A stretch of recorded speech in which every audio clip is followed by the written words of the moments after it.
Bridge course, मजमून रियाजी, जमात हफ्तुम। जमात हफ्तुम का 12वां दिन का अमली काम करेंगे। क्या दिया है बच्चों, देखिए इकाई दी गई है अददों पर अमल, नाम है कसरों पर अमल, ज़ैली इकाई है कसरों की तकसीम।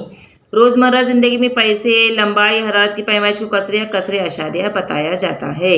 आइए थोड़ा समझ लें। क्या समझे आप? पिछली जमात में आपके शशुम जमात में ये मिसाल दी गई बच्चों। देखिए मश्क नंबर 12 के बाद ये सब दिया हुआ है, पूरी किताब का ही है आपका। अगर पिछली जमात में किसी ने अच्छे से पढ़ा है तो उसको सब याद आ जाएगा। देखिए एक रोटी है, हर एक को पाव रोटी देना हो तो वो कितने लोगों के लिए काफ़ी होगा? एक रोटी है, एक रोटी के 4 हिस्से किए गए तो कितने लोगों को दे सकते हैं हम? 4 लोगों को दे सकते हैं, पाव हिस्सा यानी 1/4। एक रोटी के 4 हिस्से करेंगे तो एक हिस्से को क्या कहते हैं हम? 1/4। कसर की ज़बान में पाव हिस्से को क्या कहते हैं? 1/4। तो तस्वीर में दिखाया गया है कि एक पूरी रोटी के 4 पाव हिस्से होते हैं और वो रोटी 4 लोगों के लिए काफ़ी होगी। इसे हम 4 ज़र्ब 1/4 लिख सकते हैं। ये देखिए 4 ज़र्ब 1/4 इस तरह से लिख सकते हैं। अब कसरों की तकसीम ज़र्ब की सूरत में तहवील करें। अब कसरों की तकसीम करना है यानी 1 तकसीम 1/4, तो इसको ज़र्ब की सूरत में इस तरह से तहवील करना है। मिसाल नंबर 1, 24 तकसीम 6। अब 24 तकसीम 6 को देखेंगे, कसर को क्या किए? ज़रबी माकूस कर दिए यहाँ पर। 24/1 ज़र्ब 1/6। 6 का ज़रबी माकूस लिखे यहाँ पर 1/6। 6 से तकसीम दिए, 6 चौक 24, 4 जवाब आ गया। इसी तरह से मिसाल नंबर 2 देखिए बच्चों, 7/9 तकसीम 5/8। पहली कसर को जैसे वैसे ही लिखे, दूसरी कसर का ज़रबी माकूस लिख दिया हमने। अब 5/8 का ज़रबी माकूस क्या है? 8/5। अब इनका दोनों का क्या कर दिए? शुमार कुनिंदे का ज़र्ब, नसब नुमा का ज़र्ब कर दिए। 7 8 56, 9 5 45। ये तकसीम हो जाने के बाद आ गया एक अदद सही 11/45। किसी भी अदद को किसी कसर से तकसीम करना यानी इस अदद को किसी कसर के ज़रबी माकूस से ज़र्ब देना हो। तो जिस तरह से यहाँ पर 2 मिसालों में बताया बच्चों, क्या किए यहाँ पर? किसी अदद के किसी कसरे से तकसीम करना है तो क्या किए? एक कसरे का ज़रबी माकूस से उसको ज़र्ब कर दिया। आइए हल करके देखें। यहाँ पर एक जिदौल दी गई है, कौंस में दिए हुए अदद को देखकर तस्वीर बनाइए और जवाब लिखिए।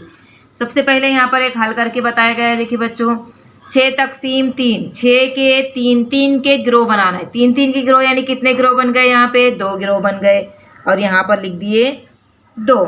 इसी तरह से अब यहाँ पर देखिए बच्चों, 6 तकसीम 1 यानी एक के गिरोह बनाना है 6। जैसे आपके पास 6 सेब रखे हुए हैं तो 6 सेब के एक गिरोह बनाना है। एक गिरोह यानी कैसा बनाएगा? 1 2 3 4 5 6। कितने गिरोह बन गए? 1 2 3 4 5 6। यानी देखिए 6 ज़र्ब 1 बराबर 6। अगर इसका ज़रबी माकूस करेंगे 6 तकसीम का, 6 ज़र्ब 1/1 तो क्या हो जाएगा? 6 का 6। 6 तकसीम 1/2। 1/2 यानी क्या है? कसरे में आधा। 6 के आधे के क्या आधा करना है? 6 का आधा करना है। 6 का आधा यानी आधे आधे के हिस्से करने हैं। देखिए यहाँ पर क्या करेंगे हम? 6 और 1/2 को ज़रबी माकूस करेंगे 2/1 तो क्या हो जाएगा? 6 दूनी 12 यानी कितने गिरोह तैयार होंगे? 12 गिरोह तैयार होंगे। यहाँ पर 12 गिरोह बनाना है आपको। इसी तरह से यहाँ पर 1 तकसीम 1/4 तो इसको क्या करेंगे? यहाँ पर देखिए 1 और 1/4 का ज़रबी माकूस करेंगे 4/1। 1 चौक 4 यानी कितने गिरोह बनेंगे? 4 गिरोह बनेंगे। आप यहाँ पर कुछ डिज़ाइन बना के 4 गिरोह बनाना है आपको। इसी तरह से यहाँ पर 1 तकसीम 1/2, 1 का आधा आधे के 2 गिरोह करना है। तो यहाँ पर देखिए 1 तकसीम 1/2 तो यहाँ पर क्या करेंगे? 1 ज़र्ब 2/1। 1/2 का ज़रबी माकूस 2/1। 1 दूनी 2 यानी आधे आधे के कितने गिरोह बनेंगे? 2 गिरोह बनेंगे यहाँ पर। अब इस तरह से यहाँ 2 तकसीम 1/3। 2 तकसीम 1/3 यानी 2 का 1/3 के हिस्से करने हैं। अब 2 के 1/3 के हिस्से यानी 1/3 का ज़रबी माकूस करेंगे। किस तरह से? यहाँ पर लिखेंगे हम 2 ज़र्ब 1/3 का ज़रबी माकूस आएगा 3/1। 3 दूनी 6 यानी 2 के तिहाई के कितने हिस्से होंगे? 6 हिस्से बनेंगे, 6 गिरोह बनेंगे। इसी तरह से यहाँ पर 1/2 तकसीम 1/4 तो अब हम क्या करेंगे? 1/4 का ज़रबी माकूस लिखेंगे।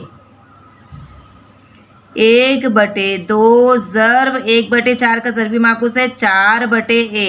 तकसीम होगा क्या होगा, 2 1 का 2, 2 दूनी 4, 2 1 2, यानी क्या हो जाएगा, ये आधा है, आधे का पाव पाव के 2 हिस्से बनेंगे, 2 गिरोह बनेंगे।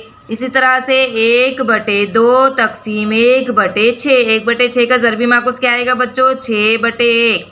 तो यहाँ पर देखिए लिखेंगे हम 1/2 ज़र्ब 6/1, तकसीम होगा 2 1 का 2, 2 तिया 6, यानी 3। कितने गिरोह बनेंगे, 3 गिरोह बनेंगे। यहाँ पर आपको क्या करना है, कुछ भी ड्राइंग बनाकर उसके इतने इतने इतने गिरोह बनाने हैं।